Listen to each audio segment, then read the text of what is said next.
तो उससे बोला बाबू तुम इतने छोटे हो, तुम अभी से भगवत गीता को इतना मानते हो। तो उससे पूछा गया कि भगवत गीता में क्या है, तो उसने क्या एग्जाम्पल दिया कि हम एक खिलौना लेते हैं, और जब खिलौना लेते हैं तो उसके साथ हमको मिलता है मैनुअल कि इस खिलौने को कैसे कैसे चलाना है। तो वैसे ही पवित्र शास्त्र है, आपको किसी से शिक्षा मत लीजिए, आप इससे शिक्षा ले लीजिए कि हमें कैसे कैसे चलना है, हमें कितना कितना विश्वास रखना है, इस पवित्र शास्त्र से शिक्षा ले लीजिए। तो उस छोटे से बच्चे ने ज्ञान दिया। उसने कहा हम तुम इतनी भक्ति क्यों करते हो?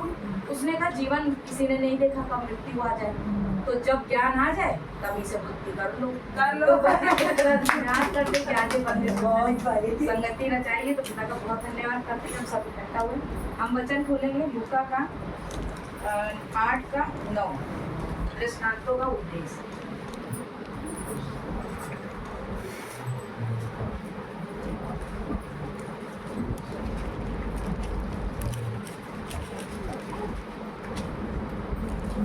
पढ़ो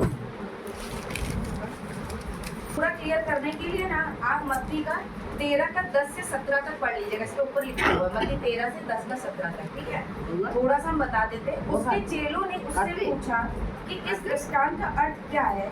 उसने कहा तुमको परमेश्वर के राज के भेदों को की समझ दी गई है। मतलब जिसको परमेश्वर ने चुना है ना, वो दृष्टांत को भी समझ लेता है, और जिसको परमेश्वर ने नहीं चुना उसको दृष्टांत समझ नहीं आता। फिर देखते हुए भी ना देखे और सुनते हुए भी ना समझे। मतलब जिसको नहीं चुना, जब आप उसको समझाओगे ना, तो वो सुन तो रहा होगा तब भी उसे समझ नहीं आएगा, और देखेगा भी तब भी वो विश्वास नहीं करेगा, इसका मतलब उसने नहीं देखा। आगे लिखा है बीज बोने वालों का दृष्टांत का अर्थ। दृष्टांत का अर्थ ये है बीज परमेश्वर का वचन, साफ लिख दिया, अर्थात हिंदी में लिख दिया, ठीक है। बीज बोने वाले दृष्टांत, मतलब बीज क्या है? परमेश्वर का वचन। यहाँ पे बता दिया, इसका दृष्टांत ये है बीज परमेश्वर का वचन है। मार्ग के किनारे के वे हैं जिन्होंने सुना, तब शैतान आकर उनके मन से वचन उठा ले जाता है। मतलब जब एक जगह पर उन्होंने पढ़ा है ना, ध्यान नहीं आ रहा है, वहाँ पे बीज का दृष्टांत है कि एक किनारे गिरे, एक पथरीली भूमि पे गिरे। उसी को विस्तार में इसमें बताया गया पूर्व से हिंदी में दृष्टांत को, कि जब वो मार्ग के किनारे गिरे, मार्ग के किनारे जो बीज गिरा है, तब शैतान आकर उनके मन में से वचन उठा ले जाता है कि कहीं ऐसा ना हो कि विश्वास करके उद्धार पाए। तो जो ऐसे हो, जो किनारे गिरे हो, वो समझ जाओ, क्योंकि आपको शैतान उद्धार से दूर करना चाहता है। तो उद्धार से दूर मत हो, मजबूत हो जाओ।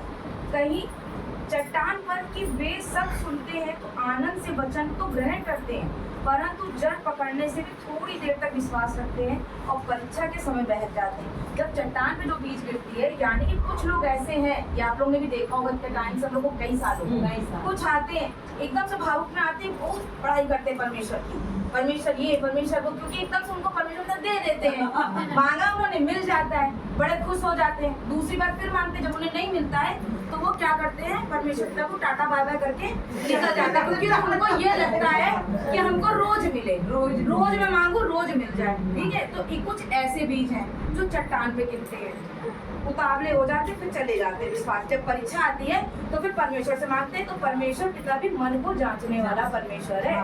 उसको भी पता है कि आप मुझसे ऊपर से मांग रहे हो कि अंदर भीतर से मांग रहे हो, तभी फिर वो भी परीक्षा में आपको पास नहीं करता। फिर वो ऐसे लोग क्या होते हैं, इधर भी जाने लगेंगे उधर भी जाने लगेंगे, तो वो क्या होते हैं, बहक जाते हैं। फिर वही है ना कि दो नाव पे पैर रखा तो डूबना तो है, तो वही चीज है। परंतु जो झाड़ियों में गिरा, ये वे है जो सुनते हैं पर आगे चलकर चिंता और धन जीवन के सुख विलास में फंस जाते हैं, उनका फल नहीं पकता।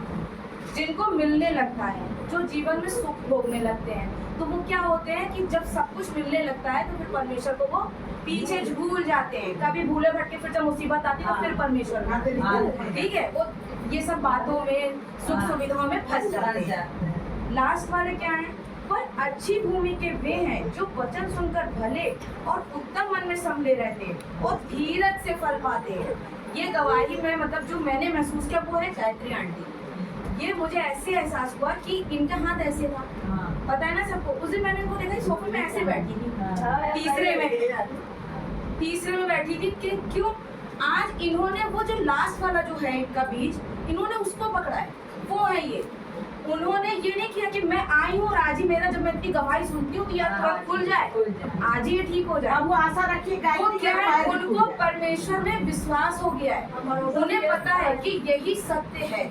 जैसे आज हम लोग को भी ये एहसास है कि अगर दुख आ रहा है तो ये भी परमेश्वर की ओर से है, सुख भी है तो परमेश्वर की ओर से, क्योंकि हमें जब परमेश्वर ने इतनी बड़ी वचन कह दी, जब ये मैनुअल दे दिया है कि जो दुख तेरे लिए वो तेरे भले के लिए, तो हमें इस पर विश्वास करना पड़ेगा, शांति से धीरज से बैठना पड़ेगा, तो फल हम जरूर पाएंगे। हम ये सोचे कि हम आए और अभी इसी वक्त मेरा चश्मा उतर जाए, अभी इसी वक्त मेरी टांगे ठीक हो जाए, तो नहीं, क्योंकि आप भी परमेश्वर ही आपको परख रहा है कि आप कितने सच्चे हो। तो जब हमको ये ज्ञान मिल गया है कि ईश्वर एक है, सिर्फ बोलने से नहीं होता है, अंदर से आपका पता चलना चाहिए कि आप वाकई में परमेश्वर को समझ गए हो कि परमेश्वर एक है। तो जिस दिन हम ये जान गए कि परमेश्वर एक है और करता धरता वही है, सुख देने वाला, दुख देने वाला, सब कुछ वही है, जीवन मृत्यु देने वाला वही है, तो हम उसी को क्यों ना पकड़ ले कि हमें मृत्यु ना दे, हमें दुख के साथ मृत्यु ना दे। मृत्यु तो सबकी होनी है, लेकिन हम उस सुख के साथ मृत्यु में पाए कि लोग भी कहें कि बड़ा बहुत अच्छा था, कर्म किया था तो सुख के साथ गया, इतनी अच्छी मृत्यु पाया ना। तो हम पिता का धन्यवाद करते हैं, परमेश्वर का इन सब वचनों से आप सबको आशीर्वाद।